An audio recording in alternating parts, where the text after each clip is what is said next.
So this week we're going to take you to Orlando with us. Yes. We weren't able to bring selfie sticks into Walt Disney World, which is where we spent most of our time. So we're doing kind of a slideshow effect. But we're going to be here on camera with you, which is going to be a new feature that we're doing, and we hope you guys like it. Yes. And let's run away to Orlando. Okay, sounds good. So this is outside Walt Disney World. We got matching Disney hats. Yes. And let's go to the intro. Sounds good.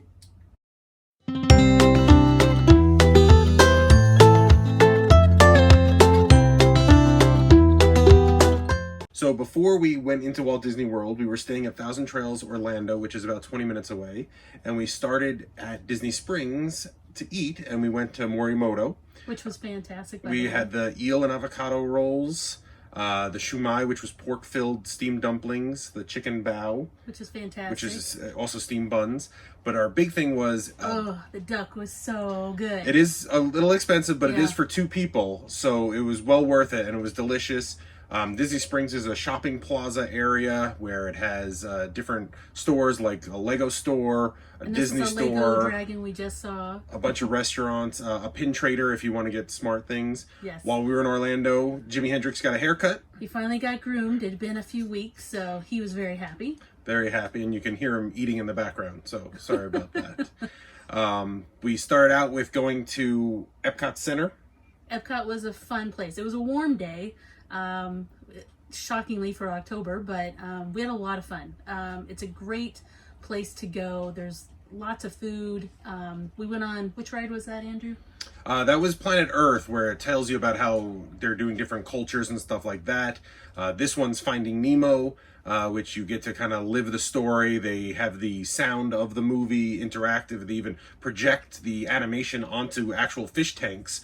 So you see real fish swimming by with the animation stuck up on top of it. We started with Epcot only because, and this is a tip, check to see what the schedule is. When we were there, they were only doing fireworks on Magic Kingdom on certain days.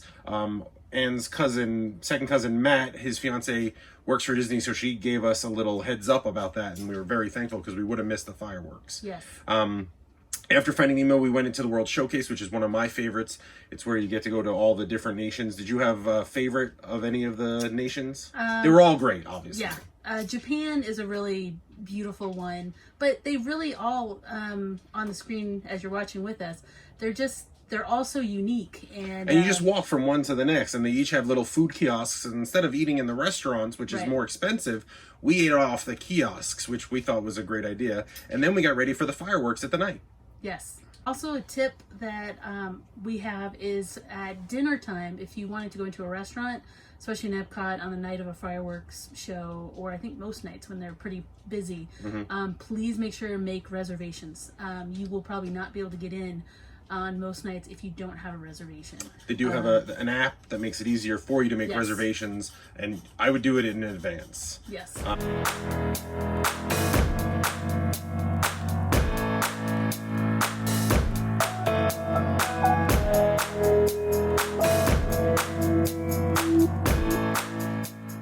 After Epcot, we went to Hollywood Studios, which is like their world of most of their movies.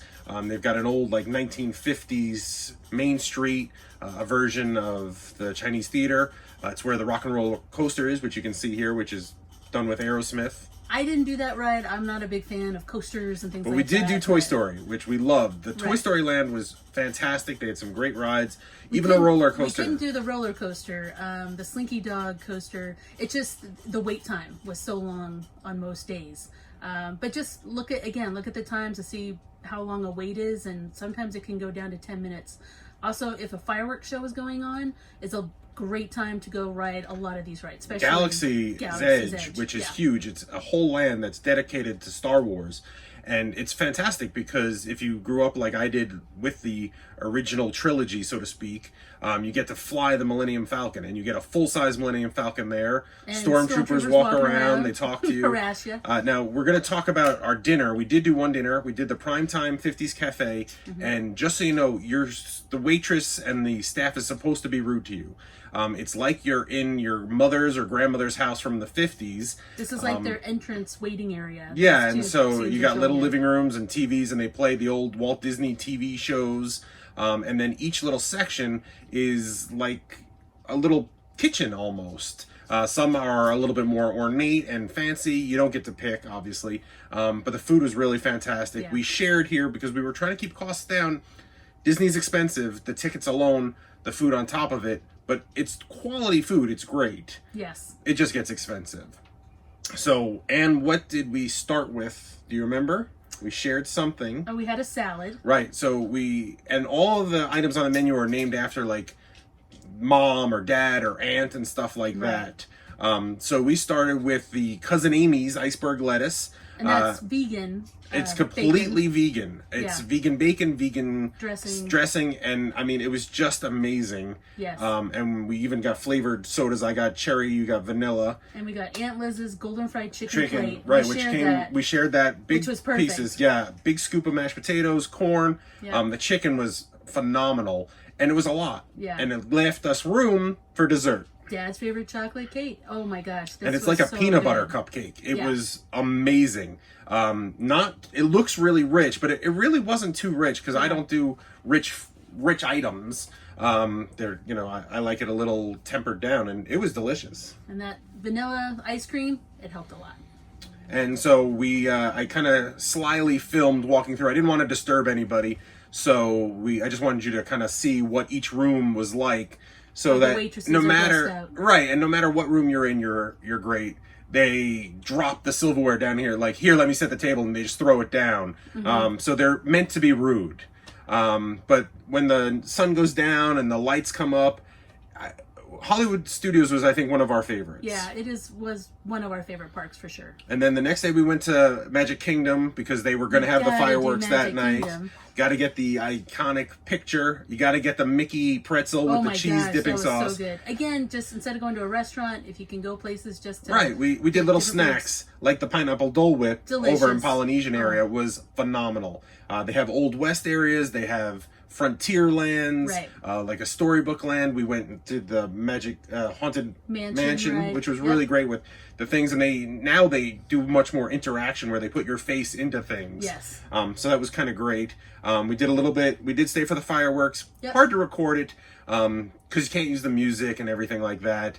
And a lot of people walking by, you get kind of jostled. It's hard to find a position. You got to line up like 3 hours ahead. But it's an amazing show on that castle. Definitely. It's all light generated. Right on the castle. And then we went to Animal Kingdom. Animal Kingdom. We weren't sure what we were going to do our fourth day. We didn't know if we were going to go back, but we did. And we even sprung for a character buffet. Yes. This was it had kind of an African theme.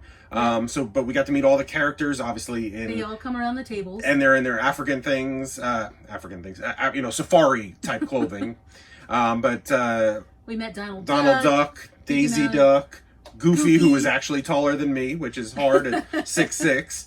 And the food was actually quite good. I mean, it was tempered down. And then it was nice because then we did the wildlife safari where you get to really see animals out in the open in more of their natural habitat as much as they possibly can. Right. You could see hippopotamuses swimming, big thing of crocodiles, but one of our favorite areas was this grassy area where they had all different non-predators walking around. So you got to see the giraffes and just lazing around. Yeah. Obviously, when you don't have a predator coming after you, it makes it easier. And you get to watch them stretch up and eat the leaves off the trees. And it was much better than I thought. Yeah. It was a really nice ride, and they tell you a lot about the animals, and they really want to make sure they're cared for. And yeah, they're very knowledgeable. They do have a lion. He was sleeping, as you can see, but you get pretty close to him. you're just driving in a diesel truck, so it's like almost being in your open air coach. And you get to drive by rhinos and everything like that. But thanks so much for watching this video with us. Hope you enjoyed it. We really want you to subscribe if you do, and if you could hit the bell for notifications, that helps us out. Thank you so much, and we look forward to seeing you on the next episode. Thanks.